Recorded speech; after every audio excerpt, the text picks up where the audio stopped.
भारत हादरनि रौनियाफ्रा थैथां नाजागासिनो दङ।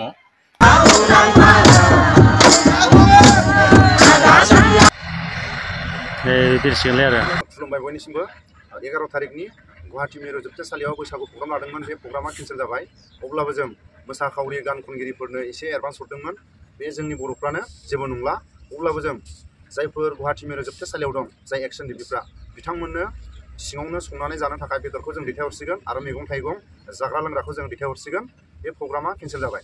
जोङो गुबुन गुबुन जायगानि आलासिफोर जों हांख्रायदोंमोन। जाहाथे आंनि चेनेलनि नायगिरि गेदेरमा रायजो राजाफ्रा जाहाथे आंनि चेनेलाव नुदोंबा बे 11 तारिखनि प्रग्रामनि थाखाय निमाहा होयो। खुलुमबाय। मोनसे गोनां फोसावनाय जोंनि बिश्वनाथ जिल्लानि सिङाव थानाय सानजा गहपुर दख'रा बैसागु मेला आफादनि सोमोन्दै जों फोरमायनो नागिरदों।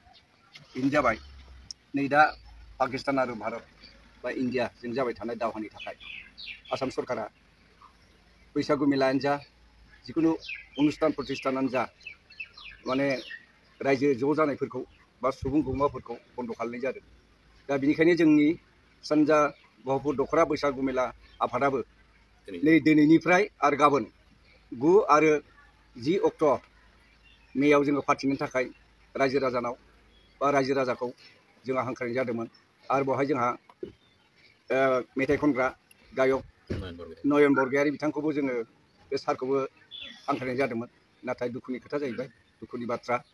दा जोंनि रायजो हादोरानो दावहायाव नांफाबनानै थानायाव जोङो सरकारनि बिथोन बायदियै जोंनि सानजा दख'रा गहपुर रंजालि बैसागु आफादाबो दिनै आरो गाबोन जानो गोनां अर्थात 9 आरो 10 मेयाव जानो गोनां बैसागु मेलाखौ बा रंजालि बैसागु मेलाखौ जोङो दोनथ'नो थाखाय रायजो राजाखौ मिथिनो दिनै खौरांगिरि बिथांनि सिगाङाव जोङो फोरमायनाय जाबाय। रायजो राजाफोरनिसिम मोनसे मिथिहोनो नागिरदों। बेनो जाहैबाय दा जोंनि भारत हादरनि जिथु थासारि, बे थासारिया गाज्रिनिफ्राय गाज्रि बारानिफ्राय बारा जाबोगासिनो दं। पाकिस्तानजों जिथु दावहा, पाकिस्तान इन्डियाजों जिथु दावहा, बे मोगा मोगि जागासिनो दङ। नंखायनो जोङो जोंनि जाय भारत हादरनि रौनियाफ्रा थैथां नाजागासिनो दङ आरो पाकिस्तानाबो बिसोरो दासिमबो गनायाखै। नंखायनो बे दावहाया हयथ' बारानिफ्राय बारा जालांनो हासिगौ।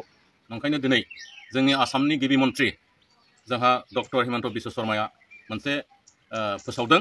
बे फोसावनाया जाहैबाय दिनैनिफ्राय अदेबानि गाबोननिफ्राय 10 अक्ट'निफ्राय मेनि 10 अक्ट'निफ्राय गासिबो सारा आसामाव जेसेबांनाखि बे रोखोमनि बैसागो मेला खुंनो गोनां दंमोन बेफोरखौ गासैबो बन्द' खालामनो थाखाय खावलायदों।